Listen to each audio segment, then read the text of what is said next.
Sourire hollywoodien, chevelure de rêve, fesses rebondies, la Turquie est devenue l'Eldorado de la chirurgie esthétique. Mais derrière cette façade resplendissante se cache une autre réalité. Ok, I know, relax. J'ai failli mourir, clairement. Les chirurgiens m'ont totalement ruiné mon corps. Mathieu a fait le choix d'aller en Turquie. Après cette chirurgie, il s'est retrouvé dans un choc post-traumatique et c'est après qu'il a mis fin à ses jours. Pratique de plus en plus extrême, chirurgie complètement ratée, faux chirurgien plastique, mais aussi vol d'organes et décès en pleine opération. Des histoires sordides nous parviennent de Turquie et elles sont de plus en plus nombreuses. Mais alors, qu'est-ce qui se passe dans le pays? Il nous arrive de récupérer des patients déçus. Il y a des cas où malheureusement nous n'avons pas de solution pour eux. Il nous arrive de dire aux patients, eh bien je ne peux plus rien pour vous. Dans cette vidéo, vous allez comprendre comment et pourquoi il est devenu dangereux d'aller en Turquie, même pour une simple greffe de cheveux. Au cas où un garçon aurait l'idée d'aller faire une transplantation de barbe ou de cheveux en Turquie, n'y allez pas. Regardez, je suis tombé sur une histoire assez troublante. Elle, c'est Cadel Brown, une mère anglaise de 2 enfants. Elle est partie en Turquie pour se refaire les fesses. Et juste ici, dans ce bâtiment, elle est décédée sur sa table d'opération en pleine chirurgie. Quelques jours plus tard, quand son corps est rapatrié, sa famille découvre qu'il lui manque une partie de son cerveau, de son cœur et de ses poumons. Des histoires troublantes comme celle-ci, il y en a plein d'autres. Hailey Dowell est décédée alors que son chirurgien aurait quitté la salle d'opération en plein milieu de la chirurgie. Mathieu, un Marseillais de 24 ans dont on a reçu le père, s'est suicidé après une greffe de barbe complètement ratée alors qu'elle était pourtant simple à réaliser. Des histoires, il y en a des dizaines, voire des centaines. Alors attention, ces cas, c'est pas une généralité. Pour la plupart des gens qui vont en Turquie, tout se passe bien. Mais le nombre de ratés augmente, comme on va le voir avec le docteur Koutsomanis, et les cas de décès très troublants continuent de nous parvenir mois après mois. Mais alors pourquoi? Comment ça se fait? Mais qu'est-ce qui se passe? Eh bien la réponse, elle est juste là, sur cette feuille. Regardez ça. 3 milliards de dollars, c'est la somme qu'a récoltée la Turquie grâce au business du tourisme médical en 2023 et 2024. Plus d'1,5 million de touristes sont venus pour la chirurgie esthétique ces 2 dernières années. Un business qui a triplé en moins de 10 ans et qui ne fait qu'augmenter. Bref, le gouvernement turc l'a compris, il y a un très gros business à exploiter. Il fait donc construire de nouveaux hôpitaux, mais en rénove aussi d'autres pour accueillir toujours plus de monde. Et vous allez le voir, c'est cette course à l'argent qui met en danger la santé des touristes médicaux et qui peut avoir pour conséquence des histoires sordides comme celle de Cadel Brown. Et tout commence par un message, une demande de partenariat avec une influenceuse, le deal, des vidéos contre une opération de chirurgie esthétique et un séjour en Turquie, tout frais payé, comme dans ce mail que nous a fourni une influenceuse food de plus de 200 000 abonnés. Derrière ce mail, une agence de marketing qui est en partenariat avec une clinique de chirurgie esthétique. On peut la voir juste là. Elle est entre 2 magasins de vêtements, 3 magasins de vêtements même. À premier abord, elle fait pas rêver. Et des agences, il y en a des dizaines et ça donne ça.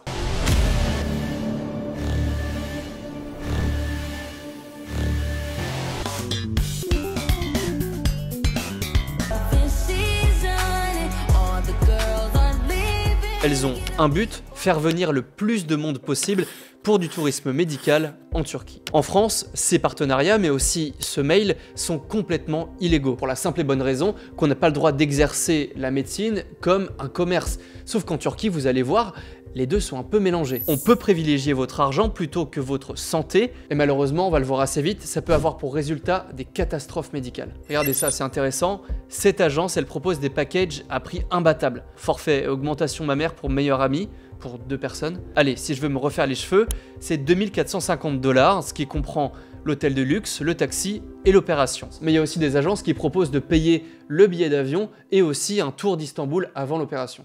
Vous l'avez compris, leur deuxième appât pour nous faire venir en Turquie, c'est des prix cassés, imbattables. Des greffes capillaires quasi complètes à 2000, 2500 €, tout compris avec le billet d'avion. On voit des rhinoplasties à 3000 € tout compris. En France, c'est le double, plutôt le triple même.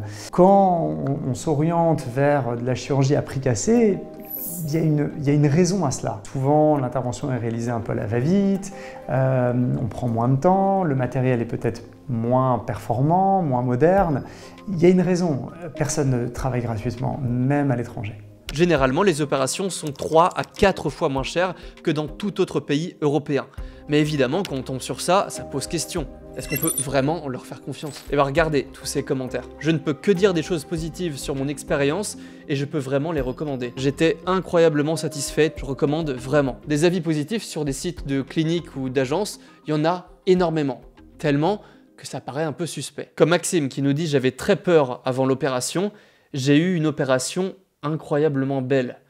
Évidemment, tout le monde dit ça. Surtout quand on s'appelle Maxime et qu'on vient de se faire refaire les seins, apparemment. Et là, carrément, ils font même plus aucun effort. Français O a écrit « Mon opération s'est très bien déroulée et j'ai retrouvé ma confiance en moi. Je vous aimais tellement, heureux que nos chemins se soient croisés. » Bon, là, c'est un peu trop gros quand même.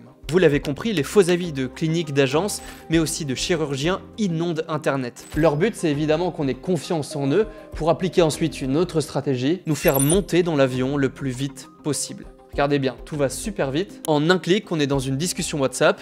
Allez, je vais faire une demande pour me faire refaire le nez. Et là encore, tout va très vite. Dans la journée, j'ai une réponse. Ils demandent des photos de mon nez, jusqu'au message tant attendu. Bonjour, avez-vous de la disponibilité aujourd'hui? Après 3 messages WhatsApp, j'ai mon rendez-vous. Allez, on l'appelle. Oui, bonjour. Monsieur, bonjour. Je l'anonymise pour pas lui porter préjudice, mais c'est un coordinateur médical qui va s'occuper de mon séjour en Turquie. Vous avez déjà été voir un psychologue par rapport à ça, non?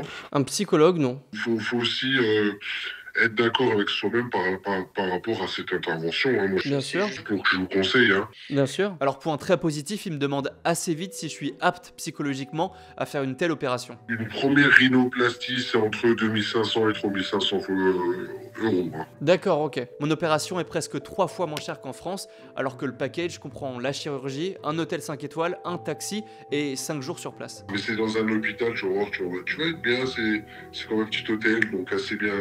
Oh mais tu vas être bien, tu vas voir, ça se passe super bien. En fait, la consultation se réalise le matin, et si ces examens-là c'est ok, l'après-midi, tu prends au bloc. Là, carrément, on propose de faire ma consultation le matin et de me faire opérer l'après-midi. En France, cette façon de faire, elle est complètement illégale. On doit laisser 15 jours entre la consultation et la chirurgie pour nous laisser le temps de faire notre choix, de peser le pour et le contre, surtout parce que c'est pendant cette consultation qu'on est censé nous parler des risques. Mais le problème, il est là. Pour ne pas qu'on prenne peur et qu'on fasse marche arrière, les agents et les chirurgiens ont tendance à minimiser les risques et parfois, dans certains cas, carrément à ne pas en parler. C'est le cas de Melissa Kerr, une Anglaise de 31 ans, morte en pleine chirurgie pour se refaire les fesses.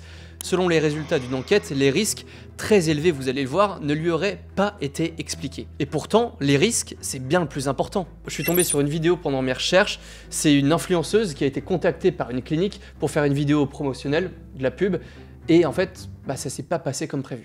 On voyait toutes mes entrailles. En fait, j'ai attrapé une infection au bloc opératoire. Si j'étais tombée sur une vidéo comme la mienne, je me serais jamais fait opérer par cette clinique. L'opération qu'elle a subie, c'est une BBL. Ça sert à se lifter et se grossir les fesses. Et c'est la chirurgie plastique la plus dangereuse qui existe, 10 fois plus dangereuse que n'importe quelle autre chirurgie esthétique. C'est une intervention chirurgicale qui consiste à récupérer de la graisse sur le corps et la réinjecter au niveau des fesses. Le risque, c'est ce qu'on appelle l'embolie graisseuse. C'est le fait de réinjecter par mégarde des lobules graisseux dans une des grosses veines présentes dans la fesse, et ce lobule graisseux va remonter jusqu'au cœur et ça peut aboutir à un arrêt cardiaque sur table. Si on maîtrise la quantité d'injection, c'est-à-dire qu'on n'est pas trop exagéré, le risque est largement diminué. Et malheureusement, ces limites, elles ne sont pas toujours respectées. Souvent, les envies du client passent avant les préconisations médicales. Votre argent passe souvent avant votre santé, votre sécurité. Je pense au cas d'une patiente qui a été lipoaspirée de quasiment 9 litres. On ne fait jamais ça en une fois sur un être humain. Elle a fini en anémie profonde, en réanimation, à son retour en France. Bon, ça c'est des choses qui ne devraient pas se voir. Mais il y a aussi des pratiques moins dangereuses qui peuvent être terriblement ratées. C'est le cas de la greffe de cheveux et de barbe. On remarque une nette augmentation des patients qui nous consultent suite à des interventions, quelles qu'elles soient, qui n'ont pas apporté satisfaction, qui ont été réalisées à l'étranger. Faut pas se dire qu'à l'étranger ils sont tous nuls et que nous en France on est les meilleurs. C'est pas du tout la réalité. À Istanbul, il y a des chirurgiens canonissimes. J'ai été les voir, j'ai été me former là-bas. Et en général, ces chirurgiens, ils sont au prix des Parisiens. Donc moins c'est cher, moins le soin et de qualité? On a lu ça récemment dans la presse, l'agent immobilier qui se transformait le week-end en chirurgien plasticien et qui faisait des greffes de cheveux. Ça en France, normalement il n'y a pas. Hein. L'histoire dont parle le chirurgien, c'est celle de Mathieu. Il voulait simplement avoir une barbe un peu plus fournie et a vu des prix super attractifs en Turquie. Ni une ni deux, il est dans l'avion. Et la suite, je laisse son père vous la raconter. Il a vu cette clinique qui avait l'agrément du ministère de la Santé en Turquie. Bonne note sur Google. Il a communiqué par WhatsApp avec eux dès fin décembre 2023. Après cette chirurgie, il s'est retrouvé dans un choc post-traumatique parce que ça ne correspondait pas du tout à ce qu'il espérait. Il s'est renseigné sur l'opérateur, il s'est rendu compte qu'en fait c'était un agent immobilier qui avait opéré. L'opérateur avait prélevé sur la partie postérieure 4000 follicules. Il en avait perdu 1000 par mauvaise manipulation et il a eu peur parce qu'une barbe normalement bien implantée, il y a un dégradé ici qui s'effectue. Ça s'était transformé en dysmorphophobie. Ne plus se voir comme on était et tous les détails sont grossis, mais c'est une pathologie. Et pendant cette semaine, il communiquait avec nous et le samedi, il a répondu à personne. Et sur son relevé de compte, j'ai vu qu'il avait fait quelques courses pour se nourrir vers 17 h. Il s'est fait manger un bon repas. Et c'est après qu'il a mis fin à ses jours dans la soirée. J'ai voulu témoigner de cette façon-là pour éviter que ça se reproduise, pour qu'on sache ce qui se passe en Turquie. Ce n'est pas un pays d'Europe, la législation n'est pas la même. Si vous manquez de fonds, attendez un peu, mettez de côté, mais que vous ayez une intervention sur « je me bats pour Mathieu, je me bats pour sa mémoire », et il le mérite pleinement, parce que c'est un garçon merveilleux. Il est parti dans une grande souffrance. Et je le fais aussi pour éviter aux autres de se retrouver dans l'état de Mathieu. Il y a tellement d'argent à se faire en Turquie que n'importe qui s'improvise chirurgien.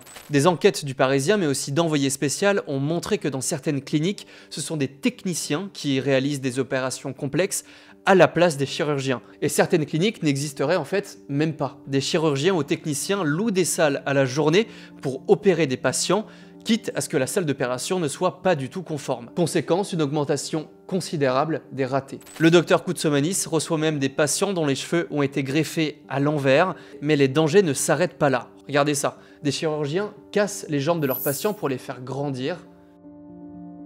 Une fois l'os cassé, ils placent une tige et greffent un fixateur sur la chair du patient. Ensuite, il suffit de tourner une petite manivelle pour se faire grandir d'1 millimètre par jour, soit 1 cm tous les 10 jours. Grandir de 10 à 15 cm, c'est la nouvelle mode. L'entreprise One Ebitaler, qui réalise ces opérations, a même enregistré une augmentation de 30% entre 2019 et aujourd'hui de personnes se faisant refaire les jambes. Mais cette pratique, qui est présentée comme indolore et peu risquée en Turquie, en fait, elle présente plein de risques. Le cal osseux qui est fabriqué lors des augmentations de taille de l'os, il faut s'imaginer une espèce de bouillie osseuse un peu, surtout quand cette dernière est réalisée de manière trop rapide. Ce cal osseux, il peut ne pas avoir la solidité nécessaire. Jouer au football ou faire un peu de gymnastique, sauter, ce genre de choses. Normalement, on n'est pas censé se casser un os quand on fait un saut de 1 mètre, quoi. Et là, c'est un risque que l'on peut prendre. Vous l'avez compris, c'est possible de réussir son opération en Turquie, mais les risques sont nombreux. C'est pour cette raison qu'il faut prendre des précautions. Mais les interventions chirurgicales, c'est pas « Madame, monsieur, je vous opère, merci, au revoir », ça marche pas comme ça. Il y a un suivi qui est nécessaire et que par définition, dans ces pays, nous n'avons pas. Son corps soi-même, c'est un peu le bien le plus précieux que l'on ait. Il n'y a pas d'économie à faire là-dessus. Si on est amené à faire quelque chose sur soi, il faut l'appréhender auprès d'un professionnel avec qui on a une bonne relation et aussi une relation de confiance, mais également une relation de proximité. Et ça passe, je pense, par la proximité géographique. Comme ça, c'est plus facile de revenir, de se revoir, de faire le contrôle et de suivre ce qui a été fait. Merci d'avoir regardé cette vidéo, j'espère qu'elle vous a plu. N'hésitez pas à dire en commentaire ce que vous avez pensé de ces pratiques et à vous abonner si la vidéo vous a plu. En tout cas, moi je vous dis à la prochaine fois pour une autre vidéo. Ciao!